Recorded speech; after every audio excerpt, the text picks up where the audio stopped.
Justin Trudeau offside the Canadian public.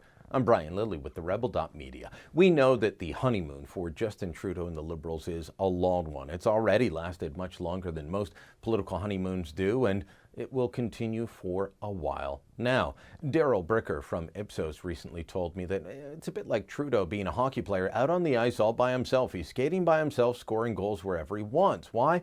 Well, the other two parties are in the middle of leadership races. Doesn't matter how good Rona Ambrose does. She's an interim leader, and Tom Mulcair, he's a lame duck leader waiting to be replaced. So Trudeau doesn't have an effective opposition, and for the most part, he doesn't get opposition from the media. We've seen a couple of stories on expenses lately, but really the love-in is still there. Witness the how wonderful Trudeau is in China stories that we've been witnessing.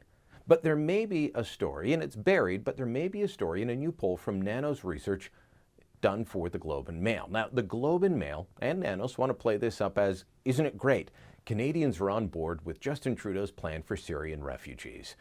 Most don't know that we've already blown well past the 25,000 and are on our way to 50,000 as part of Trudeau's refugee rush. But never mind, the big story for the Globe is Canadians are on board with Trudeau's plans. But there were other questions asked in the poll, and it's buried a bit down further in the story, but you can definitely find the real numbers at the Nanos Research website. Let me bring you up the poll questions that I find interesting here, because on issues such as security screening, which we raised extensively when they first said, let's bring people in as refugees without screening them, we were told we were bigots. Well, turns out 3/4 of Canadians would be bigots. Fully 74% of Canadians say they want more onerous screening. Here's the question. Do you support, somewhat oppose, or oppose making the screening process more onerous for potential immigrants from regions such as the Middle East to reduce potential security threats? 74% support or somewhat support that position. 47% strongly support it, 27% somewhat support it. Now that is stunning, and what's even more interesting is it goes across geographic, age, all the demographic boundaries. Support is above 70% on this. This is not something that old people are really in favor of and young people hate, or it's really popular on the prairies but not in Quebec. No, across the country, this is a popular position. People realize that when you're bringing people in, whether they be immigrants or refugees, from one of the most dangerous spots in the world, a place filled with terrorists, war criminals, jihadis, all fighting, all mixed in with real regular people just trying to flee for their lives, you might want to have some good security screening. Now, what about how many people we should bring in each year?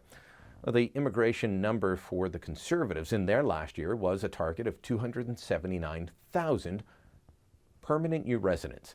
Now, that's not including the temporary foreign workers, it's not including foreign students, and it wasn't including refugees. That's just new permanent residents. The Liberals have said they want to increase that to 305,000. What does the Canadian public think of that?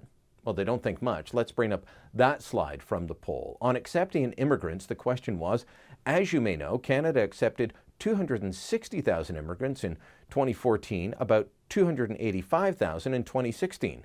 For 2017, should we accept more immigrants, the same amount as this year, or fewer? 37% said accept the same number, 39% said accept fewer, and 16% said accept more. Just as with the other question, this went across geographic and demographic boundaries. It was not a question of young versus old, rich versus poor, prairies versus Quebec, or anything else.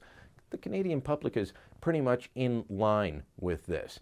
If we actually bring in more than 300,000 immigrants in the coming year, which is what the Liberals hope to do, then we will have resettled more people than we have since 1913, when we just opened up the prairies and said, free land for all. Come one, come all. We're not at that stage anymore. And what ends up happening is we have huge numbers of people that come in and settle in and around our major metropolitan hubs, putting a strain on housing, putting a strain on social service resources, putting a strain on transit.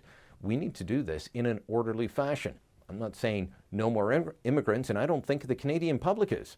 The majority are saying accept the same or fewer. Very few are saying accept more. This is a sensible immigration plan that says do it in a way that makes sense for Canada. Put Canada first. Is that where Trudeau and his Liberals are? I'm not sure. I can tell you, though, this is the first poll I've seen that shows a very distinct difference between where the Canadian public is and where the Trudeau government is going. If they become aware of where the Trudeau government is going, it might be the first chink in their armor.